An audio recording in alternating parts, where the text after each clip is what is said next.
বিবাহিত পুরুষের মাঝে মিল কোথায়? দুটোকে দেখলেই মেয়েদের চিৎকার শুরু হয়ে যায়। এবার তাহলে বলতো তেলাপোকা আর বিবাহিত পুরুষের মাঝে পার্থক্য কোথায়?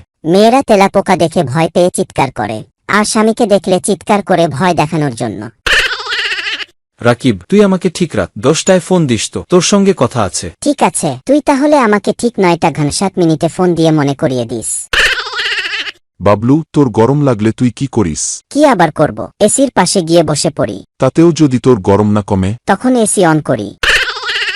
বল্টু, ভেবেছিলাম ছেলে মেয়েদের দিয়ে বংশ থেকে ফেল শব্দটা তারা, তা আর হলো না। কেন ভাই, কি হয়েছে? আর বলিস না বল্টু, আমাদের বংশের সবার সঙ্গে ফেল শব্দটা জড়িয়ে আছে। কেমন করে ভাই? আমার বাবা মারা গিয়েছিল গাড়ির ব্রেক ফেল করে, সে খবর শুনে মা হার্ট ফেল করলেন। আর বড় ভাই আইফেল টাওয়ার দেখতে গিয়ে দুর্ঘটনায় মারা গেলেন। মেয়েটা গতবার করল এইচএসসিতে ফেল, আর ছেলেটা এবার করল এসএসসিতে ফেল। তা আপনার সঙ্গে ফেল শব্দটা কেমন করে জড়িত? আরে বল্টু, আমার স্ত্রী তো একটা রাইফেল, কথা বললেই মুখ দিয়ে যেন গুলি ছোড়ে। আর সবচেয়ে বড় কথা হচ্ছে আমার নামই নোফেল। ভাই, কিছু মনে করবেন না, আপনার কাছে একটা রাফেল ড্র টিকিট বিক্রি করতে চাই।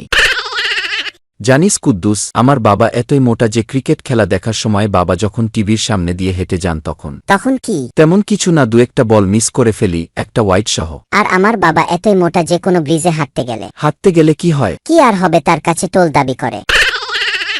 এই ভিডিওটা যদি আপনাদের এতটুকু ভালো লেগে থাকে তাহলে অবশ্যই লাইক, কমেন্ট এবং শেয়ার করতে ভুলবেন না। আর নতুন আপডেট ফানি ভিডিও পেতে চাইলে চ্যানেলটিতে সাবস্ক্রাইব করুন এবং পাশের বেল আইকনটিতে প্রেস করে অ্যাক্টিভ রাখুন। সবাইকে ধন্যবাদ।